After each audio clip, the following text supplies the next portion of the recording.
All right. As you're considering where to position your home in the market, it's going to be really important to understand and recognize the things that you can control, the things that your agent can control, and unfortunately, the things that no one can control when it comes to not only positioning your home, but also looking at the offers that are eventually going to come in. So let's talk about those. First, here's what you can control as the seller.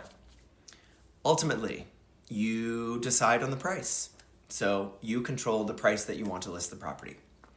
You also can control the condition of your home, whether or not you want to make updates or not make updates, whether or not you want to stage the home or not stage the home. We'll talk about staging in another segment. Do you want to keep it as exactly as it is? Do you want to declutter and depersonalize it?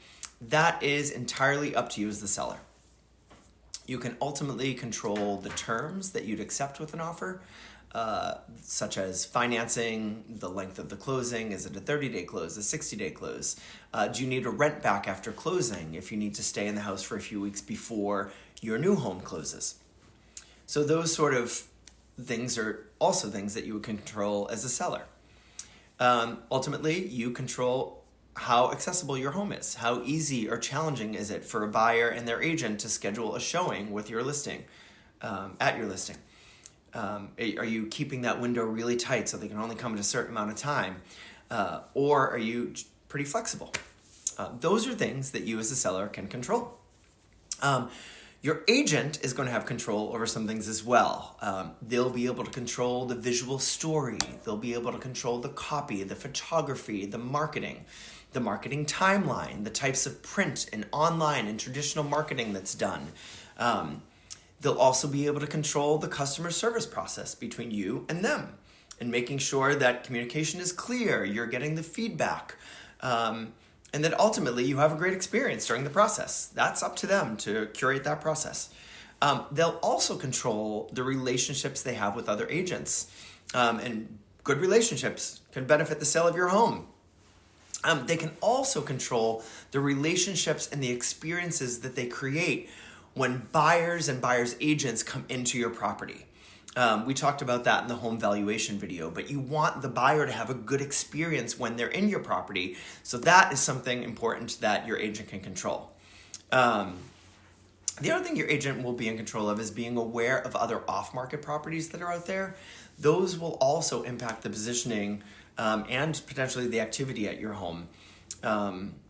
And consumers and sellers just don't have access to those listings and that information. So your agent will have to look into those and share those. Unfortunately and ultimately, there are things that neither you as the owner or your agent can control at all. And here they are. Neither one of you can control the local economy. Neither one of you can control the stock market. Neither one of you can control world events.